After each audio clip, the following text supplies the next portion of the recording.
Pendant que nos œuvres marchent, la grâce et la miséricorde de Dieu courent. Il y a des jours où tu fais tout ce que tu peux. Tu avances, un pas après l'autre. Tu pries, tu espères, tu fais confiance, mais le chemin reste long, lent et incertain. Parfois tu as l'impression d'être seul, d'arriver trop tard, de ne pas en faire assez. Mais il faut que tu saches une chose, pendant que tu avances à ton rythme, même lentement, la grâce et la miséricorde de Dieu courent. Elles ne marchent pas. Elles ne traînent pas. Elles courent. Elles vont toujours plus vite que tes efforts, elles préparent bien mieux que ce que tu imagines. La Bible regorge d'histoires qui le prouvent. 1. Abraham, pendant que sa foi marchait, Dieu préparait mieux. Abraham avait obéi. Il avait pris son fils, préparé l'autel, monté la colline. Chaque pas devait être un supplice. Il pensait devoir tout sacrifier. Mais pendant que ses pieds grimpaient, la grâce courait déjà devant lui. Quand il arrive en haut, prêt à faire ce qu'il croyait être la fin, Dieu lui montre que sa solution était déjà en place, un bélier coincé dans un buisson, prêt pour l'offrande. Abraham leva les yeux, et vit derrière lui un bélier retenu dans un buisson par les cornes. Genèse 22 verset 13. Dieu ne s'est pas contenté de sauver Isaac, il avait prévu mieux. La grâce prépare ce qu'on ne voit pas encore, mais qui est déjà prêt. 2. Le fils prodigue, pendant que son cœur battait de peur, la miséricorde courait pour lui offrir plus. Ce jeune homme n'espérait plus grand-chose. Il voulait juste rentrer, demander pardon, devenir serviteur dans la maison de son père.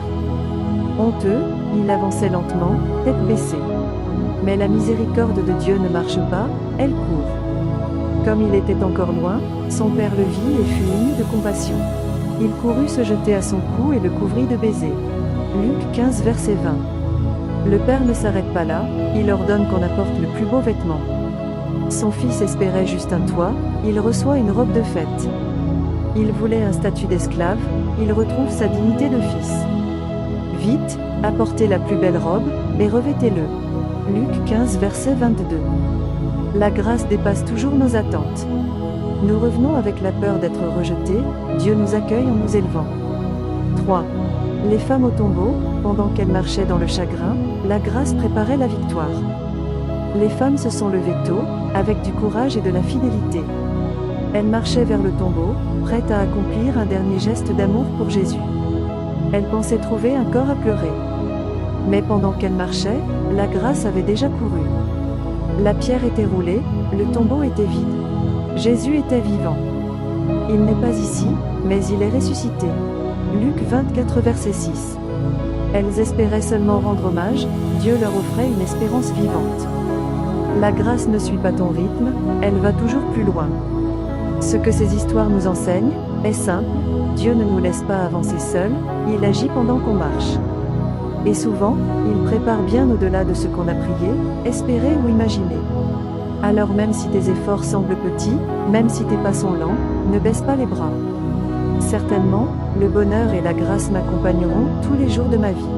Psaume 23 verset 6. Continue d'avancer. La grâce et la miséricorde courent, et elles finiront par te rattraper, toujours avec ce qu'il y a de meilleur. Prie avec moi aujourd'hui.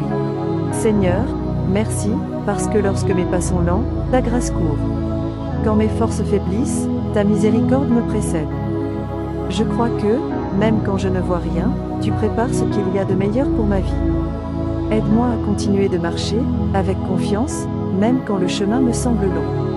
Parce que toi, tu es déjà en mouvement, et tu n'arrives jamais en retard. Au nom de Jésus. Amen. N'hésitez pas à partager cette vidéo à quelqu'un qui a besoin d'espoir et dans tous vos réseaux sociaux. Soyez abondamment bénis.